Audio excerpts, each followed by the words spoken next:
Trade payable किसी भी business के फाइनेंशियल सिस्टम के लिए एक इंपॉर्टेंट पार्ट है। ट्रेड पेबल का सीधा सा मतलब है, अगर कोई बिजनेसमैन कोई भी प्रोडक्ट या सर्विस लेता है लेकिन उसकी पेमेंट फ्यूचर में करता है तो उसे हम ट्रेड पेबल रिकॉर्ड करते हैं। ये हमारे बैलेंस शीट में लायबिलिटी साइड का आइटम है और वर्किंग कैपिटल में एक इंपॉर्टेंट रोल प्ले करता है। क्या आपने कभी सोचा है अगर ये ट्रेड पेबल रिकॉर्ड ही ना हो तो क्या होगा, या फिर रिकॉर्ड करते टाइम इसमें कोई गलती हो गई हो तो क्या होगा? तो इन्हीं गलतियों को चेक करने के लिए हम इसका ऑडिट करते हैं। वीडियो में ये जानने के लिए कि ट्रेड पेबल का ऑडिट कैसे होता है, आप हमारे साथ बने रहें। ट्रेड पेबल के ऑडिट के रिगार्डिंग जो भी नोट्स हैं उसका लिंक आपको डिस्क्रिप्शन बॉक्स में मिल जाएगा। तो चलिए वीडियो को शुरू करते हैं। हेलो एवरीवन, आज का हमारा टॉपिक है how to conduct an audit of trade payables. Trade payables के ऑडिट में ऑडिटर ये कंफर्म करता है कि जो भी trade payables during the year books of account में रिकॉर्ड हुए हैं वो हमारी एक्चुअल ऑब्लिगेशन है या नहीं। इस चीज को कंफर्म करने के लिए हम 5 असर्शंस का यूज करेंगे। फर्स्ट असर्शन है हमारा एग्जिस्टेंस, सेकंड असर्शन है हमारा कंप्लीटनेस, थर्ड असर्शन है valuation and allocation, fourth assertion है आपका right and obligation and fifth assertion है प्रेजेंटेशन एंड डिस्क्लोजर। तो इन्हीं असर्शन को समझते हुए हम जानेंगे कि ट्रेड पेबल का ऑडिट कैसे करें। फर्स्ट असर्शन है हमारा एग्जिस्टेंस। इसमें ऑडिटर का बेसिक ऑब्जेक्टिव ये इंश्योर करना होता है जो भी trade pebbles books of account में बुक हैं वो रियल है या नहीं, कहीं कोई इनकरेक्ट लायबिलिटी तो रिकॉर्ड नहीं हो गई है।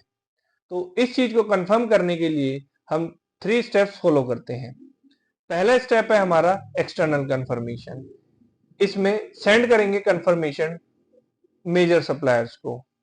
ये कंफर्मेशन हम डायरेक्टली सप्लायर्स को सेंड करते हैं जो ये कंफर्म करता है कि उनके बुक्स ऑफ अकाउंट में कितना अमाउंट आउटस्टैंडिंग है।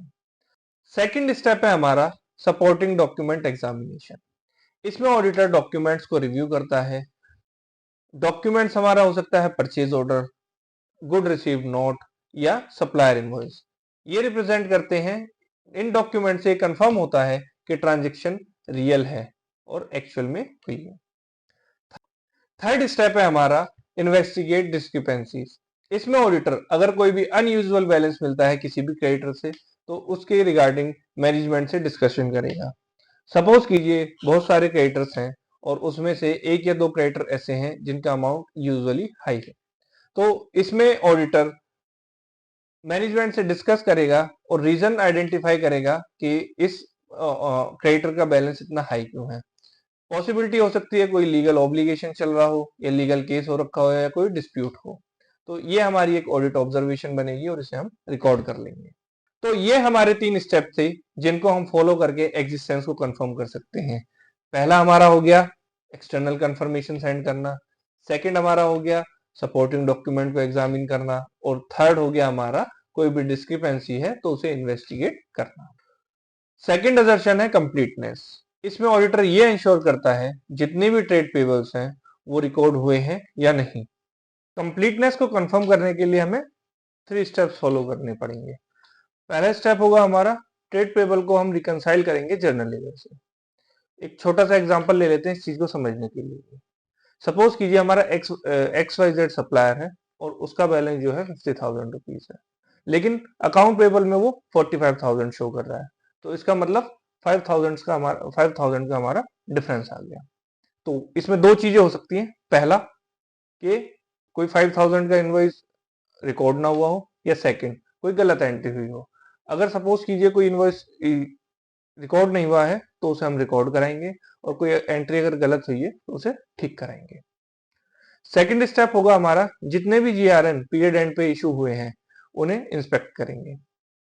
सीधा सा मतलब है, सपोज कीजिए कोई GRN इशू हुआ है हमारा दिसंबर मंथ के लास्ट में, लेकिन उसकी इनवॉइसिंग जनवरी में हुई है, तो हम इंश्योर करेंगे कि लाइबिलिटी हमारी दिसंबर में ही बुक हो।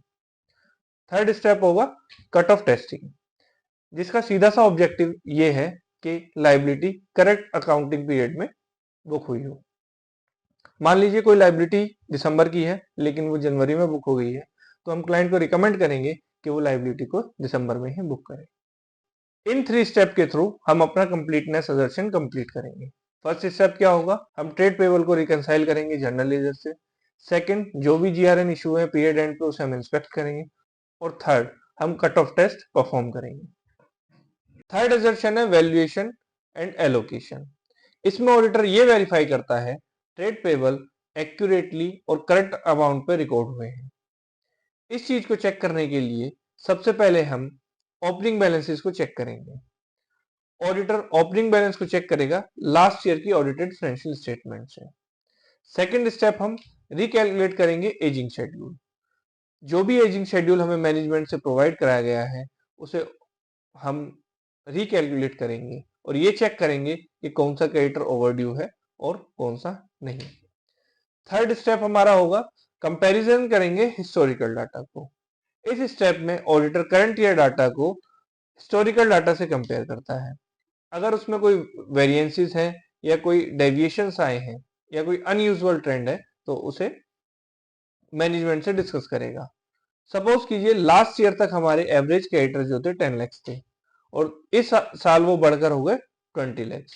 तो इसमें ऑडिटर रीजन आइडेंटिफाई करेगा, क्या ये क्रेडिटर्स हमारा बिजनेस एक्सपेंशन की वजह से बढ़े हैं या फिर किसी वेंडर डिस्प्यूट की वजह से।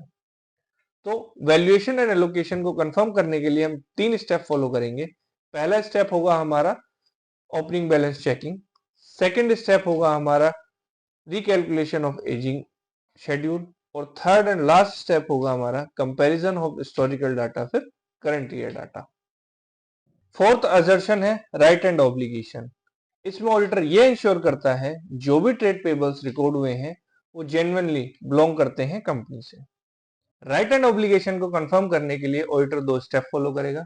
फर्स्ट, एग्जामिन करेगा टर्म्स एंड कंडीशन एग्रीमेंट की और इनवॉइस की और ये चेक करेगा कि बुक्स ऑफ अकाउंट में liability as per terms and condition book हुई है या नहीं। अगर कोई रिटेंशन अमाउंट क्रेडिटर्स का है तो रिटेंशन सेपरेटली शो हुआ है या नहीं। सेकेंड स्टेप होगा investigation of overdues balances. Suppose कीजिए किसी ऑर्गेनाइजेशन में कुछ बैलेंसेस काफी टाइम से ओवरड्यूज चल रहे हैं तो ऑडिटर उसके रिगार्डिंग मैनेजमेंट से डिस्कशन करेगा, कहीं ऐसा तो नहीं ये ओवरड्यूज जो है इन डिस्प्यूट की वजह से पेंडिंग चल रहे हैं। 2 स्टेप ऑडिटर फॉलो करेगा राइट एंड ऑब्लिगेशन को कंफर्म करने के लिए। पहला, एग्जामिन करेगा एग्रीमेंट के टर्म्स एंड कंडीशन को और दूसरा ओवरड्यू बैलेंस पे डिस्कशन करेगा। फिफ्थ और लास्ट असर्शन है हमारा प्रेजेंटेशन एंड डिस्क्लोजर, जिसका सीधा सा ऑब्जेक्टिव ये है कि जो भी हमारे ट्रेड पेबल हैं वो करेक्टली क्लासिफाई होने चाहिए और डिस्क्लोज होने चाहिए एज पर एप्लीकेबल स्टैंडर्ड। इस चीज को कंफर्म करने के लिए ऑडिटर 3 स्टेप फॉलो करेगा। फर्स्ट स्टेप होगा classification of payable.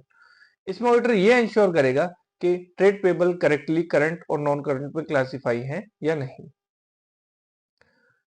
Current liabilities वो होती हैं जो विद इन 12 मंथ ड्यू होती हैं और नॉन करंट लाइबिलिटीज वो होती हैं जो आफ्टर 1 ईयर ड्यू होती हैं।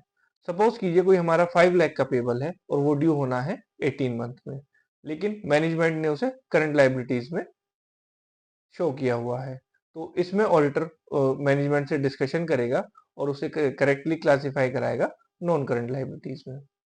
सेकंड स्टेप होगा कंप्लायंस विद डिस्क्लोजर स्टैंडर्ड्स। इसमें ऑडिटर ये इंश्योर करेगा जितने भी ट्रेड पेबल हैं वो एज पर इंड एस और एएस क्लासिफाई होने चाहिए। डिस्क्लोजर रिक्वायरमेंट में क्या क्या चीजें इंक्लूड होती हैं? फर्स्ट इंक्लूड होता है टोटल आउटस्टैंडिंग बैलेंस। सेकंड, आपका रिलेटेड पार्टी ट्रांजेक्शन के बाइफर्केशन होने चाहिए और थर्ड, जो भी पेबल ओवरड्यू है उसे हम अलग से शो करेंगे। थर्ड स्टेप है accounting policy for trade payable.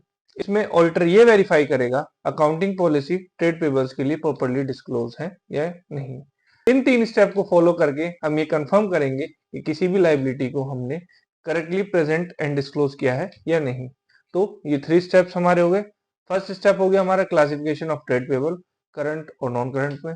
Second step हो गया हमारा compliance with disclosure standard as per AS and NDS और थर्ड हो गया हमारा proper classification of accounting policy. Video देखने के लिए धन्यवाद। अगर आपको वीडियो अच्छा लगा हो तो हमें लाइक, शेयर एंड सब्सक्राइब करना ना भूलें। अगले वीडियो में फिर मुलाकात होगी एक इंटरेस्टिंग टॉपिक के साथ। अगर आपका ट्रेड पेबल से रिलेटेड कोई भी क्वेश्चन है या उस पर कोई और इन्फॉर्मेशन आपको चाहिए तो आप कमेंट बॉक्स में कमेंट कर सकते हैं। मैं उसका रिप्लाई करने की पूरी कोशिश करूंगा। Thank you.